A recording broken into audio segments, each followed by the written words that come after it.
Welcome back.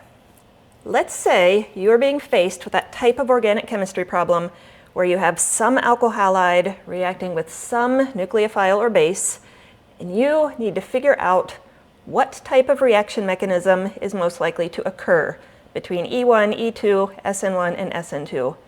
By the end of this video, you will be able to do just that. So I'm going to start by doing a quick overview of the four mechanisms, concentrating on when they will occur, then translating that information into a flowchart so that when you are looking at one of these problems, you only need to ask yourself one question at a time. So let's talk about both SN1 and E1 at the same time because they have a lot in common. So the first step for both of these is exactly the same. In this case, bromine is our leaving group. I did not specify what all these things are bonded to, but in the very first step, the electrons in the bond between the leaving group and that carbon are going to go entirely to the leaving group. When that happens, this leaving group is going to break off. We are going to be left with a carbocation.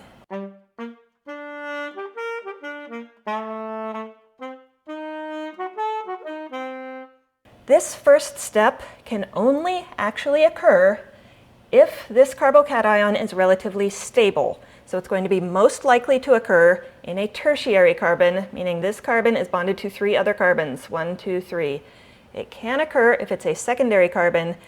It is not going to occur if it is a primary or methyl carbon. So right off the bat, we know that SN1 and E1 can only occur in tertiary and secondary carbons. Now, both of these mechanisms can react with the same sort of thing. It's going to be a weak base or nucleophile. There's a big overlap in what that can be. These two mechanisms can actually occur at the same time, but we can control a major product. So I'm going to draw SN1 in orange, but in SN1, nucleophile is going to attack this carbon directly, the carbocation. There will be some acid-base reaction in another step to get rid of an H+, but what we are going to form is a nucleophilic substitution product.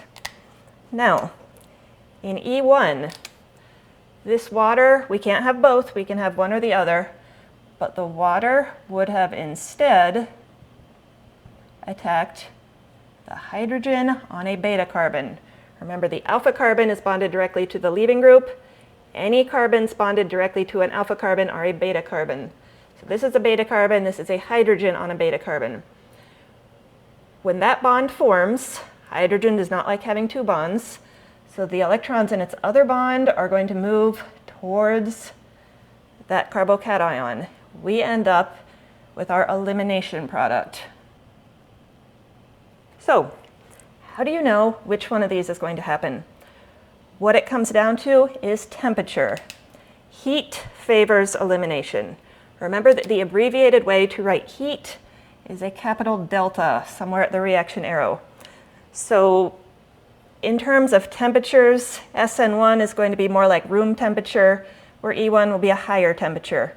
Heat favors elimination. You will hear me say that again later when I'm talking about E2. So on to SN2. SN2 is famous for its backside attack, where we have some nucleophile attacking the backside of the carbon that bears the leaving group.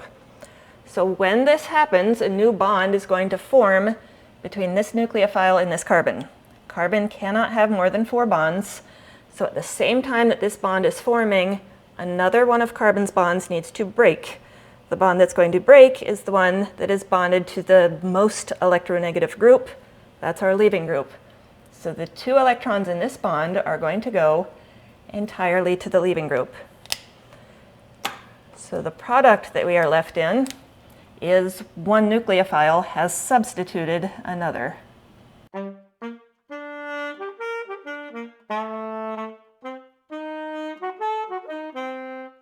So because of the backside attack, SN2 is also where we get complete and total steric inversion, meaning these 3 groups were pointed one way, they flip and point the other way, so there's a complete and total inversion between R and S products. So when is SN2 actually going to happen? Well, when it's not going to happen is when there is too much steric hindrance. If the groups bonded to this carbon are big and bulky, there is not space for the nucleophile to attack. If the nucleophile is really big and bulky, it can't attack. So this is most likely to occur in primary or secondary carbons with a small base. And in E2, we need to have a strong base. It is going to attack a hydrogen on our beta carbon. So again, our alpha carbon is bearing the leaving group. Beta carbon is a carbon bonded directly to the alpha carbon. Strong base attacks a hydrogen on the beta carbon, forming a new bond. Hydrogen cannot have more than one bond. So these two electrons are going to move to the bond between the two carbons. When that happens, this electronegative leaving group is going to be pulling electrons towards it more than anything else that's attached to this carbon. And these two electrons are going to go entirely to this leaving group. So what we end up with is a product that looks a lot like what you saw in our other type of elimination reaction, but it occurred with two reactants in our rate determining step, our only step, and therefore it is called E2.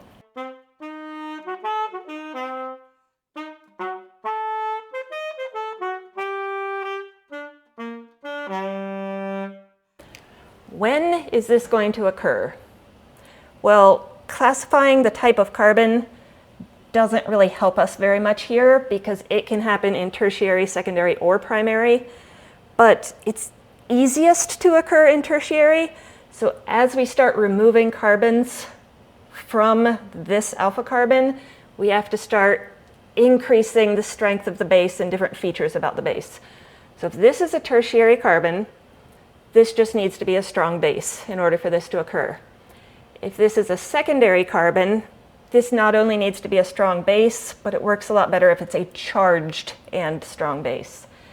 And if this is a primary carbon, the only way the E2 is going to occur is if this is some giant bulky base that is causing so much steric hindrance that SN2 cannot occur and that backside attack in SN2 can't occur at all.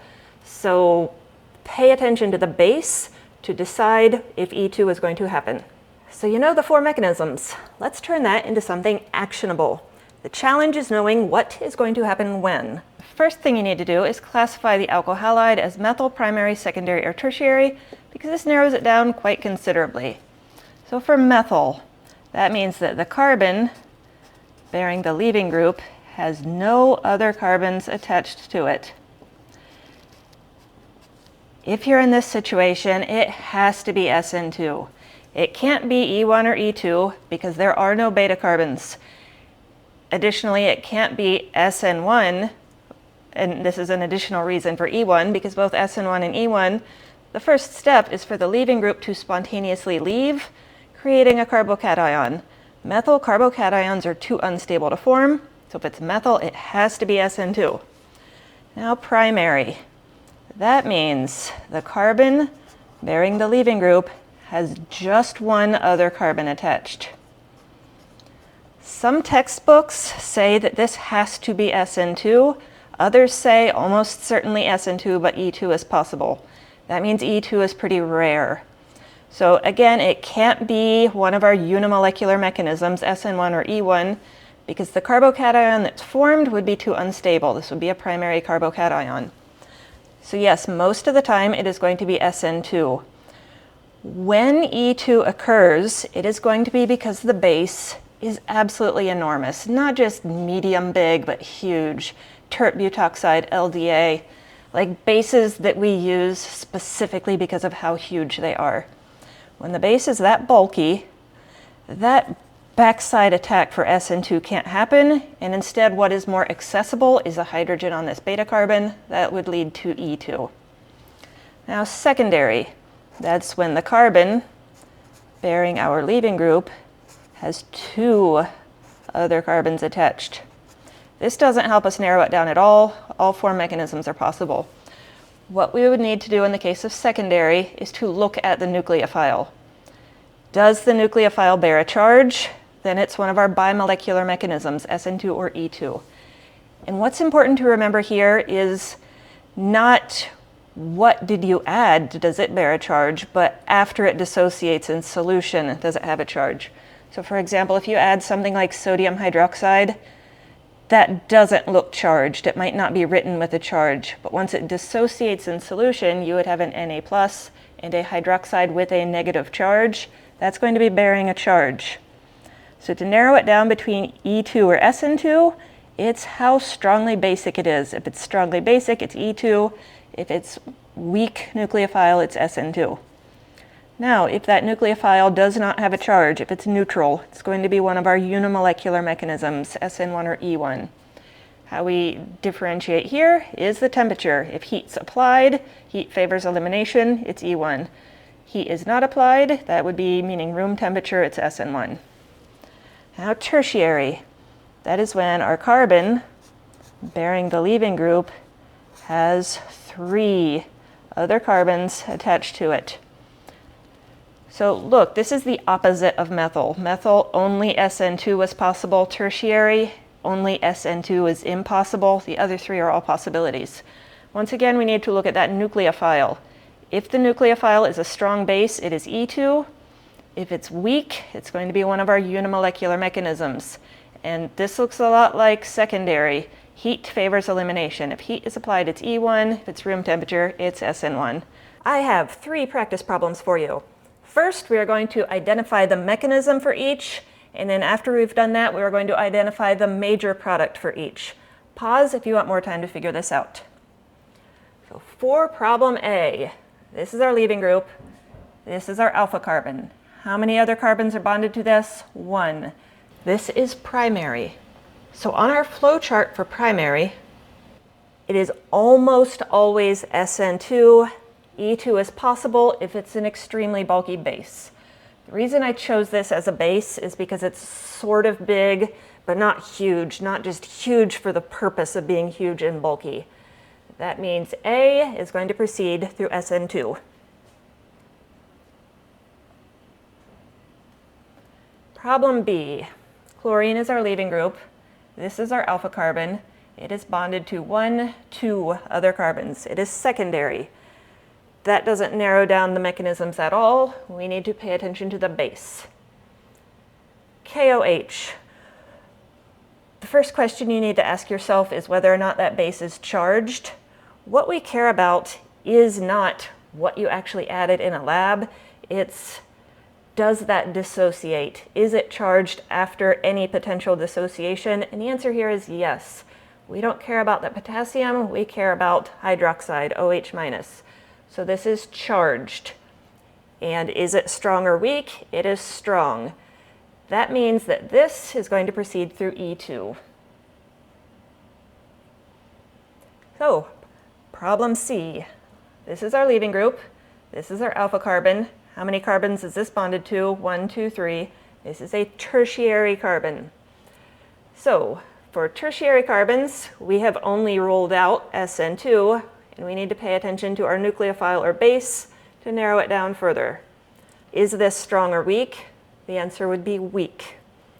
And that means it's going to be one of our unimolecular mechanisms, SN1 or E1. And the way we differentiate between those is whether or not heat is applied.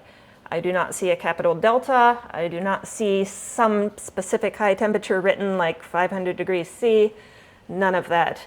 That leaves us with this proceeding through SN1.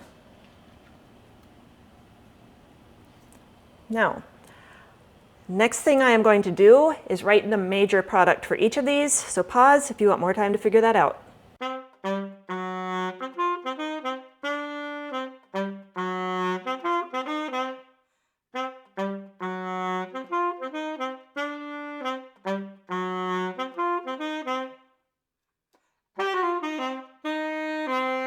If you need help predicting these products, I do have standalone videos for each of these 4 mechanisms. Thanks for watching Chemistry in a Nutshell. If you feel that I've earned it, please like this video and subscribe to my channel.